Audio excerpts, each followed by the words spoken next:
ধন্যবাদ আপনাকে। পল্টন মোড়ে কিছু সময় আগে সমমনা রাজনৈতিক 8টি দলের নেতারা সংক্ষিপ্ত একটি সমাবেশ করেছেন।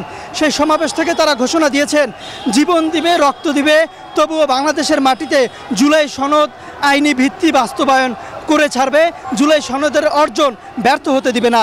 এমনকি তারা বলছেন জাতীয় নির্বাচনের আগে গণভোট নিশ্চিত করবে এবং রাষ্ট্র সংস্কার নিশ্চিত করা ছাড়া কোনো নির্বাচন হতে দেওয়া হবে না। রাজনৈতিক দলের এই নেতারা এই ঘোষণা দিয়েছেন। এখানে কথা বলেছেন জামায়াত ইসলামের নায়েবে আমির সৈয়দ আবদুল্লাহ মোহাম্মদ তাহের।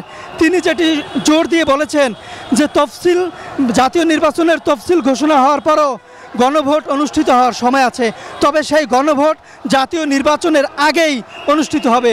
তিনি এটিও বলেছেন বিএনপির পক্ষ থেকে আলোচনার উদ্যোগ নিতে কিন্তু আহ্বান জানিয়েছেন।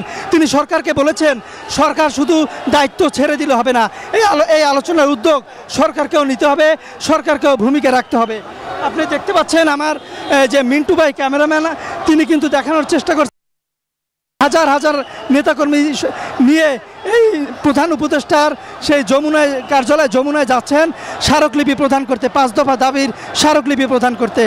এই সংক্ষিপ্ত সমাবেশের পরে কিন্তু এই পদযাত্রা নিয়ে তারা এই যে যমুনা অভিমুখে পদযাত্রা করছেন। সেখানে 12টার সময়, এখন যদিও 12টা 4 বাজে, 12:30টার দিকে তারা স্মারকলিপি প্রদান করার কথা রয়েছে।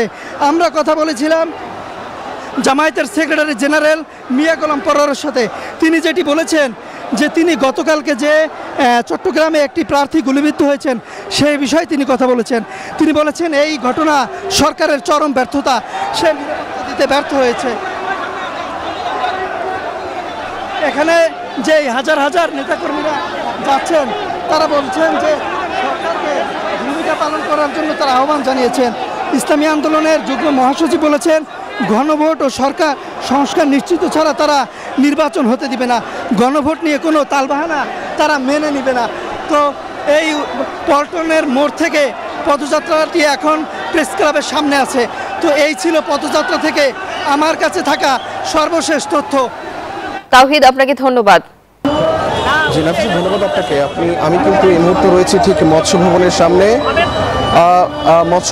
রয়েছি। আপনি জানেন যে একটু আগে কিন্তু বাংলাদেশ জামাত ইসলাম সহ কিন্তু আরও 8টি সমমনা দল তারা একটু আগে পল্টনে সমাবেশ করেছেন এবং তাদের যে দাবি রয়েছে যে গণভোট ও সংখ্যানুপাতিক পদ্ধতিতে সংসদ নির্বাচন সহ 5 দফা দাবি নিয়ে তারা আজকে পল্টন মোড়ে কিন্তু সমাবেশ করেছে এবং তারা এখন এই মুহূর্তে অবস্থান করছেন মৎস্য ভবনে। পূর্ব ঘোষিত যে কর্মসূচি ছিল যে তাদের যে 5 দফা দাবি রয়েছে সেই দাবি নিয়ে 8টি দল, ইসলামী সমমনা যে 8টি দল রয়েছে সেই 8টি দল কিন্তু যমুনায় যাবে এবং প্রধান উপদেষ্টা বরাবর একটি স্মারকলিপি প্রদান করবে এবং এই স্মারকলিপি দেওয়ার জন্য কিন্তু তারা এখানে এসছেন মৎস্য ভবনে। আপনারা দেখতে পাচ্ছেন যে মৎস্য ভবনের সামনে কিন্তু এই মুহূর্তে যেসব রাজনৈতিক দলের নেতাকর্মীরা রয়েছে তারা যে কোনো মতেই তাদেরকে আসলে মৎস্য ভবনের দিকে অগ্রসর হতে দেওয়া হচ্ছে না।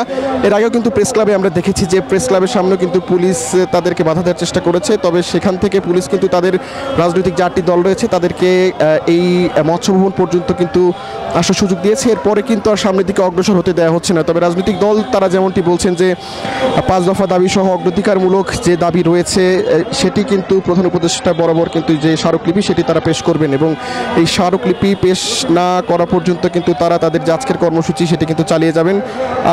তবে নাফিসা, এখন আসলে দেখার বিষয় যে আসলে আইন শৃঙ্খলা বাহিনী যারা আছেন তারা আসলে অগ্রসর হতে দেয় কিনা রাজনৈতিক দলগুলোকে। আপনাকে একটু জানিয়ে রাখি যে ইসলামী যতগুলো সমমনা দল রয়েছে সেই দলগুলো কিন্তু এইখানে আছে এবং তারা আসলে চেষ্টা করছেন যে পুলিশি যে বাধা সেটিকে উপেক্ষা করে তারা সামনের দিকে অগ্রসর হওয়ার চেষ্টা করছে। তো নাফিসা, আপনাকে জানাচ্ছিলাম আসলে মৎস্য ভবন থেকে যে আজকের কর্মসূচি রয়েছে 5 দফা দাবিতে বাংলাদেশ জামাত ইসলাম সহ 8টি যে সমমনা দল রয়েছে তাদের সর্বশেষ খবর জানাচ্ছিলাম মৎস্য ভবন থেকে। নাফিসা, এক্সট্রিম মশার কয়েল প্ল্যান্ট ফাইবার দিয়ে তৈরি, তাই সহজে ভাঙে না, সুগন্ধিযুক্ত ও নিরবিচ্ছিন্নভাবে জ্বলে। ডেঙ্গু, চিকুনগুনিয়া বাহি সহ যে কোনো মশার বিরুদ্ধে দেয় এক্সট্রিম সুরক্ষা।